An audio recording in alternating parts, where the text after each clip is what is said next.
시청자 여러분 안녕하십니까? 김동수입니다. 이 시간에는 무엇이든지 물어보세요. 제 34탄 시간이 되겠습니다. 먼저 김순환님 질문입니다. 교수님, 돈 가지고 있어도 불안하네요.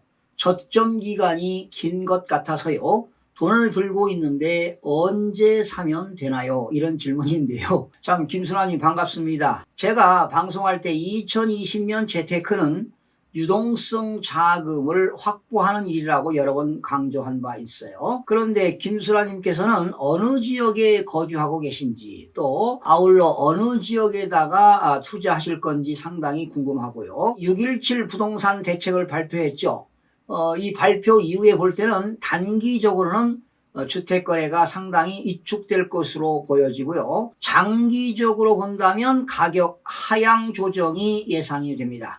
그리고 주택을 사고자 하는 지역의 매매 가격의 변동률을 조사해 보시면서 매수하는데 많은 도움이 되지 않을까 이런 생각을 해봅니다. 그리고 이제 하반기에서는요, 이제 법인들이 이 부동산 갭 투자가 좀 어렵게 되고 또 대출이 금지되다 보니까 자금 압박으로 법인들이 만약에 하반기에 많은 매물이 나온다면은 떨어질 수밖에 없다 이런 말씀을 드리고 싶습니다. 권영국님, 청주 지금 구축이라도 사야 할까요? 청약은 로또여서 기대 안 해요. 청주 지역이 많이 올랐죠. 원래 청주는요, 전국적으로 분양이 안 돼가지고 미분양 관리 지역으로 지정된 곳이었어요. 그런데 청주라 하더라도 10년 이내가 좋습니다. 20년 된 아파트는 이런 것들은 가치가 없습니다. 그래서 너무 오래된 아파트는요, 미래 가치도 없고 투자 가치도 없다고 보시면 되겠고요. 제가 이런 방송한 적 있죠. 청주 집값 심상치 않다. 대투기 난장판이 따로 없다. 이런 제목으로 제가 방송한 적도 있는데요. 이번 6.17 부동산 대책에서 청주시가 모든 동지역과 오창읍과 오송읍만이 조정 대상 지역으로 이번에 지정이 되었습니다. 그래서 당분간 기다리시면 주택가격이 조정되기 때문에 그때 매수하는 것이 좋을 것 같습니다.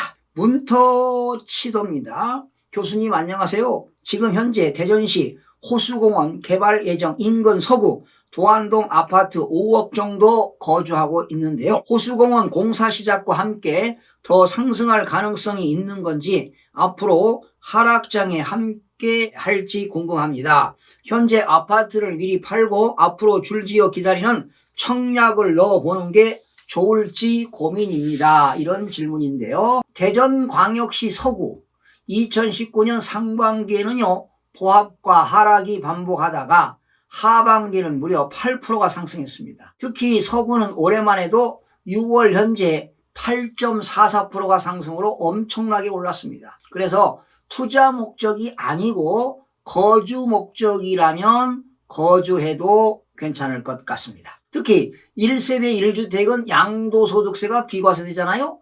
사실상 이사를 잘 다니는 것도 재테크 수단이 되긴 되는데요. 사실은 양도 차익이 50% 이상 발생해야 이득이 많이 생기기 때문에 양도하는 것도 고려해 볼 만합니다. 이번 6.17 부동산 대책에서는 대전이 조정 대상 지역과 투기 과열지구로 지정되어 당분간 매매 가격은 조정이 될 것으로 보입니다. 앞으로 무주택자 입장에서는 주택을 분양받을 기회는 더 많아지겠지만 담보대출 제약으로 거래가 위축될 수도 있습니다. 7월 1일부터는 무주택자가 규제지역 내 주택을 구입을 위해 주택담보대출을 받는 경우 주택가격과 관계없이 6개월 이내에 전입 의무가 부과가 되는데요.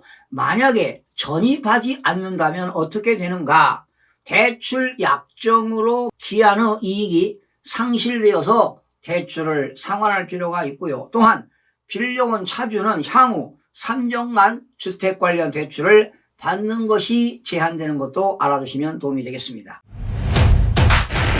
박경자님입니다. 대한민국이 경제공황으로 돌입하면 금값은 어떻게 되나요? 사태가 심각하네요. 여유 자금이 있다면 포트폴리오 분산 투자를 하는 것이 좋습니다. 특히 예금이라든가 달러라든가 주식이라든가 금이 되겠죠. 그러나 하반기에 금값은 올라갈 것으로 예상을 해봅니다. 희귀동전, 에러동전 수집입니다. 저는 중국 돈을 적금식으로 가지고 있습니다. 계속 가지고 있어야 하는 건지 팔아야 하는 건지 답변 좀 부탁드립니다. 개인적으로는 말이죠. 위안보다는 달러가 좋지 않을까 이런 생각해 보고요. 아무래도 하반기에는 달러 가치가 올라가지 않을까 이런 예상을 해봅니다. 원창호님, 김포시 풍무동 신한아파트 투자 가치가 있을까요? 이런 질문인데요. 신한아파트 세대수가 792세대가 되죠. 세대수는 보통이고요. 지금 준공된 지가 23년 된 구축 아파트라 투자 가치는 없다고 보여집니다. 학교 다니는 자녀들이 있고 주거 목적일 때는 무난할 것으로 보여집니다. 이번에 김포는 조정 대상 지역에서 제외가 되었죠. 김포와 파주는 비규제 지역이기 때문에 아마도 이 지역에서 풍선 효과로 아파트 가격이 상당히 올라갈 것으로 예상이 됩니다. 김순아님, 교수님 집이 팔릴 것 같은데 팔면 바로 사야 하나요? 사면 어디가 좋을까요? 경기가 점점 안 좋다고 하는데요. 어느 지역에 사는지 좀 궁금하고요.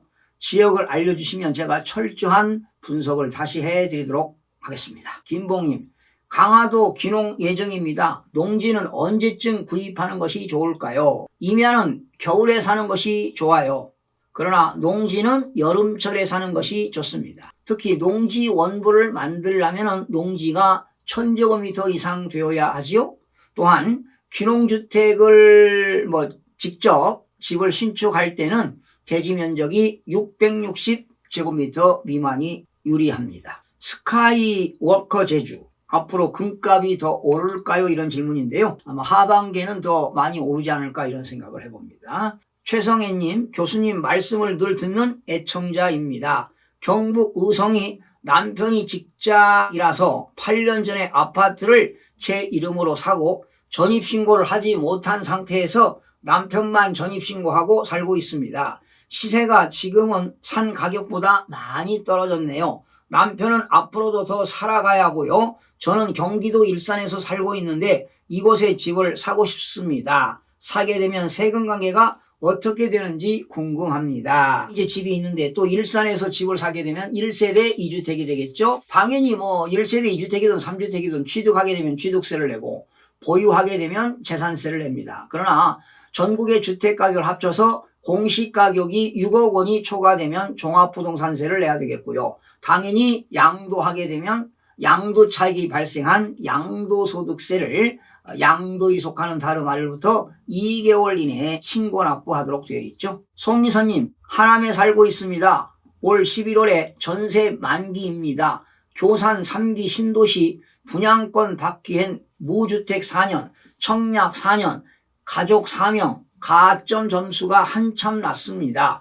점수가 낮아도 한번 분양권을 넣어야 할지 아님 전세로 더 살다가 집값이 떨어지면 매입해야 할지 고민입니다. 지금은 집 살 시기는 아니라고 하는데요. 덜컹 대출받아 현재 꼭대기인 집을 매입하기도 그러하고요. 집값 거품이 하남에 떨어질까요? 교산 3기 신도시에 가까운 한솔 리치빌 아파트 앞으로의 전망은 어떨지 궁금합니다. 자, 하남시도 많이 올랐습니다. 집값이. 교산 3기 신도시에 청약을 넣어보는 것이 바람직할 것 같습니다.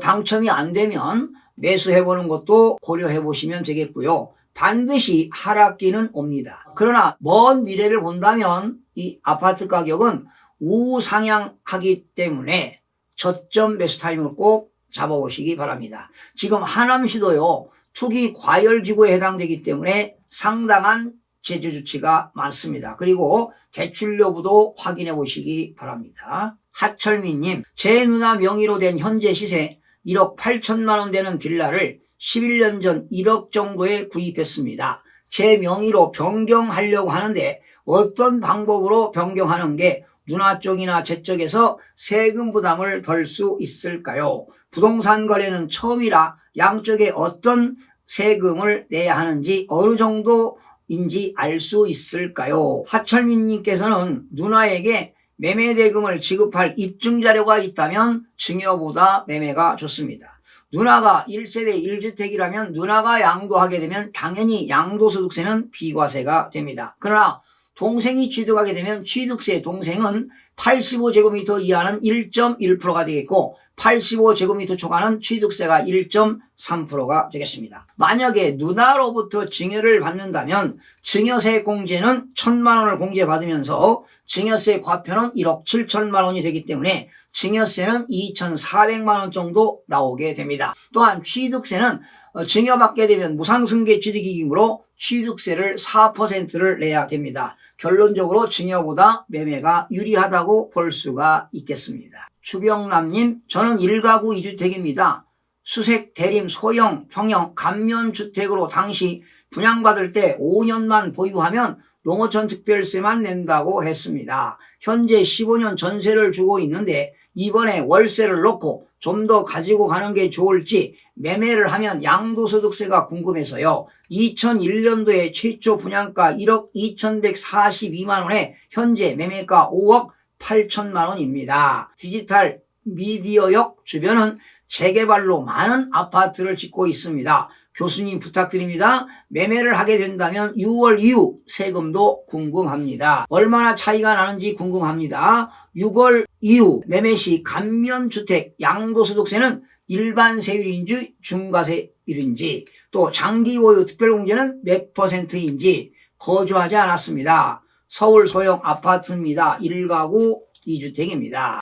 제가 주병남 씨의 재무 상태를 알 수 없으니까 정확한 답변을 드리기는 좀 어려운데요. 월세 수입이 발생하는 것도 제 개인적으로 볼 때는 좋지 않을까 생각이 들어갑니다. 서울은 규제지역이기 때문에 6월 30일까지 양도시에 15년 이상 보유했다면 양도차익의 30%까지 장기보유 특별공제 혜택을 받을 수 있고요. 그리고 6월 30일까지 양도하게 되면 중과세율을 적용하지 않습니다. 또한 조세특례 제한법에 의해서 이렇게 양도소득세를 감면받는 경우에 이런 경우는 여러분 그 지역에 지금 수색 대림이죠. 실무적으로 알아보시고 의사결정을 하시기 바랍니다. 혹시 증빙자료가 있지 않습니까?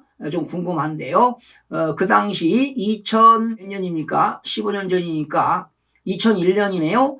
그 당시 분양받을 때 어떤 그 입증 자료가 있을 것입니다. 한번 찾아보시기 바랍니다. 왕눈입니다. 저희는 아들 앞으로 월 100만 원이 나오는데요. 아들 앞으로 둔촌 주공을 분양받고 싶습니다. 그런데 분양을 받을 경우 월 100만 원씩 나오는 게 안 나오게 됩니다. 그래서 큰 고민입니다. 평생 100만 원씩 나오는 걸 선택해야 할지 아니면 둔촌 주공을 분양받아서 차익을 기대해야 할지 모르겠습니다. 부디 교수님께 조언을 당부드립니다. 어디 물어볼 데도 없고 불면증이 생겼습니다. 평생을 매월 100만 원씩 받는다면 제가 볼 때는 좋을 것 같은데요. 글쎄요, 무슨 의미로 받는지 좀 궁금하고요. 또 다음에 자세한 질문 드리면 또 답변 올리도록 하겠습니다. 김종철님, 김동수 교수님 수고하십니다. 세상 복잡하고 어지러워서 살겠습니까? 저는 서울에서 살고 있는데 집이 2채 있습니다. 나이도 있고 해서 재산을 자식들에게 나누어 주는 중입니다. 작은 집 한 채와 현재 9억 정도 가는 집입니다. 큰 집을 아들에게 주려고 하는데 증여세를 감당할 수 없어서 고민을 하다가 꼼수를 쓰려고 합니다. 일단 작은 집을 아들에게 증여해서 실거주기간을 충족시킨 후 팔고 그 자금으로 큰 집을 매매하는 형식으로 아들에게 양도하면 아들은 취득세 정도만 내고 저는 9억 원을 면제받고 나머지에 대한 세금만 내면 되지 않을까요? 하는 생각입니다. 대안이 될 수 있는 생각인지 알고 싶습니다. 또 듣기로는 매매대금을 어떻게 쓸 거냐는 질문도 한다는데 이것도 알고 싶습니다. 좋은 생각이네요. 우리가 살면서 절세하는 것도 하나의 재테크수단이 되겠죠. 1세대 1주택은 양도가의 9억 원까지는 양도소득세가 비과세되는 거 아시죠? 하지만 매매가격은요, 시가로 작성하는 것이 더 좋습니다. 만약에 시세보다 매매가격이 적으면 그 차액을 증여로도 볼 수가 있습니다. 사실은요, 배우자와 직계존비속 간의 거래는 사실은 증여로 추정하는 것이 원칙인데 그러나 매매했다는 입증 자료가 있으면 매매라도 볼 수가 있습니다. 시청해주신 여러분 대단히 고맙습니다. 여러분 중에 부동산이라든가 경제에 관한 궁금한 점이 있으면 언제든지 질문해 주시기 바랍니다. 답변해 드리겠습니다. 시청해 주신 여러분 대단히 고맙습니다. 최선을 다하겠습니다. 내일 아침에 뵙겠습니다. 마음이 드셨다면 구독, 좋아요 꼭 부탁드리겠습니다. 고맙습니다.